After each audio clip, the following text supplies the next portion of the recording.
Baik, saya akan menjelaskan pengertian sosiologi. Menurut pakar Selo Sumarjan dan Sulaiman Sumardi, sosiologi atau definisi dari ilmu masyarakat adalah ilmu pengetahuan yang mempelajari terkait dengan masyarakat. Di dalamnya berupa struktur sosial, proses sosial, dan perubahan sosial. Kemudian, menurut Bapak Sosiologi Dunia atau Auguste Comte, menurutnya, sosiologi merupakan cabang ilmu pengetahuan yang mempelajari fenomena-fenomena sosial yang terjadi di dalam masyarakat. Nah, dapat disimpulkan bahwa sosiologi adalah sebuah ilmu yang mempelajari tentang pola interaksi manusia dengan meningkatkan perilaku sosial dalam kehidupan bermasyarakat. Nah, selanjutnya yang akan kita bahas adalah sosiologis olahraga. Sosiologis olahraga secara umum adalah ilmu terapan yang mengimplementasikan teori-teori sosiologi untuk digunakan dalam mengkaji fenomena keolahragaan yang mana sudah diyakini sebagai mikrokosmos perkehidupan masyarakat, baik dari segi ekonomi, politik, dan budaya. Selanjutnya, hubungan sosiologi dengan olahraga. Nilai yang merupakan rujukan perilaku, sesuatu yang dianggap luhur dan menjadi pedoman hidup manusia dalam kehidupan dan bermasyarakat. Kecenderungan sikap dan partisipasi dalam tindakan dari sekelompok warga masyarakat, termasuk organisasi induk olahraga, yang seharusnya berusaha untuk meningkatkan prestasi olahraga, justru malah memperlihatkan sikap sebaliknya, yaitu menimbulkan masalah yang semakin konflik dan semakin mendalam. Nilai dalam masyarakat telah berubah, dan hal itu juga berdampak nyata ke dalam olahraga. Di antara persoalan yang paling menonjol dewasa ini adalah penerapan fair play atau sportivitas. Tantangan ini muncul dalam aneka perilaku, mulai dari atlet, pelatih, bahkan di kalangan insan pers. Yang lebih menonjol adalah upaya memperoleh kemenangan yang bukan mengandalkan keunggulan teknik dan taktik. Justru yang diperagakan adalah gejala kekerasan dalam olahraga dan kecenderungan untuk memaksakan kehendak seperti mencampuri urusan wasit. Nah, agar olahraga serta pergaulan sosial secara luas berjalan dengan tertib sesuai dengan aturan yang berlaku, diperlakukan adanya pendidikan olahraga yang benar. Upaya pendidikan olahraga secara benar harus dilakukan melalui berbagai jenjang pendidikan. Pembiasaan perilaku etis melalui pendidikan olahraga membutuhkan proses yang panjang dan berkelanjutan. Oleh karena itu, pembinaan karakter olahraga, pendidikan jasmani harus dirancangkan dan dilaksanakan dengan baik sejak sekolah dasar. Mengapa pendidikan karakter dilakukan pada jenjang sekolah dasar? Karena sekolah dasar dipandang sebagai pendidikan formal pertama bagi peserta didik yang akan menjadi bekal dan landasan bagi pengembangan karakter siswa.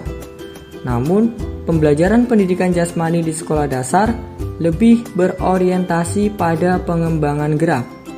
Akan tetapi, aspek sikap terutama sikap sportivitas atau fair play seringkali terabaikan di dalam proses belajar mengajar pendidikan jasmani. Nah, maka dari itu tidak heran kalau kenyataan di dunia olahraga seringkali terjadi perilaku yang tidak sportif, yang mengakibatkan persepsi negatif masyarakat terhadap kegiatan olahraga, yang menganggap bahwa olahraga tidak memiliki nilai moral yang sesuai dengan norma-norma yang ada, baik itu norma agama maupun adat istiadat yang dijadikan acuan dalam kehidupan di masyarakat. Berikut contoh dari sportivitas adalah berjabat tangan sebelum pertandingan dan setelah pertandingan.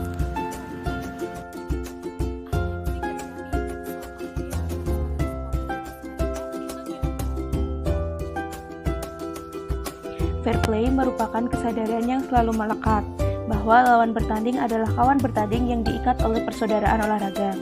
Jadi, fair play adalah sikap mental yang menunjukkan martabat kesatria pada olahraga.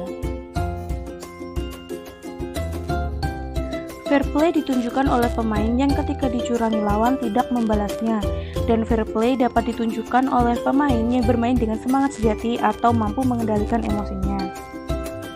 Contoh sikap fair play. Ketika Charles Puyol ditampar oleh pemain belakang Real Mallorca yaitu Sergio Ballesteros pada tahun 2005, kemudian memicu kemarahan rekan setimnya yakni Ronaldinho. Namun, Charles Puyol mencegah Ronaldinho membalas perlakuan dari lawan dan menyuruh Ronaldinho agar menjauh dari pemain tersebut. Solusi permasalahan sikap dalam olahraga sepak bola. Solusi yang dapat dilakukan ketika terdapat sikap tidak sportif dalam olahraga salah satunya adalah dengan memberikan sanksi yang seberat-beratnya kepada pelaku ketidaksportifan tersebut. Contohnya, pada kasus sepak bola gajah antara Vietnam dan Indonesia, di mana kedua tim sepak bola bukan saling mencetak gol untuk mendapatkan kemenangan, namun malah mengincar kekalahan dengan melakukan gol bunuh diri.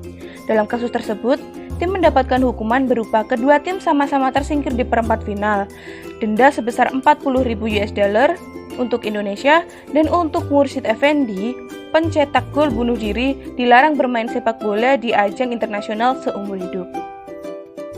Tidak hanya pemain dan tim sepak bola saja, namun bagi supporter yang tidak sportif juga harus mendapatkan sanksi yang seberat-beratnya. Seperti contoh, untuk supporter yang menjadi provokator kerusuhan, penganiayaan, dan lain sebagainya mendapatkan sanksi berupa penjara dan denda. Selain diberi sanksi, diperlukan juga pendidikan tentang sportivitas pada anak-anak agar mereka memiliki jiwa sportivitas. Dampak sportivitas dalam olahraga sepak bola. Dalam sebuah pertandingan, seorang pemain diajarkan untuk menganggap wajar kemenangan ataupun kekalahan. Secara tidak langsung, pemahaman tersebut membawa pengaruh terhadap kualitas diri. Bersikap sportif menjadikan individu lebih memahami sebuah perjuangan dalam mendapatkan sesuatu dengan cara positif. Dalam artian, segala sesuatu bisa didapatkan dengan kerja keras dan tekad yang kuat. Adanya nilai saling menghormati dan menghargai dalam sportivitas menjadikan individu lebih berjiwa besar dan mengakui kemampuan orang lain. Olahraga dengan segala aspek dan dimensi kegiatannya, lebih-lebih yang mengandung unsur pertandingan atau kompetisi, harus disertai dengan sikap dan perilaku yang didasarkan pada kesadaran moral. Sikap itu menyatakan kesiapan untuk berbuat dan berperilaku sesuai dengan peraturan. Bahkan, kesiapan itu tidak hanya loyal terhadap ketentuan yang tersirat, tetapi juga kesanggupan untuk membaca dan memutuskan pertimbangan berdasarkan kata hati.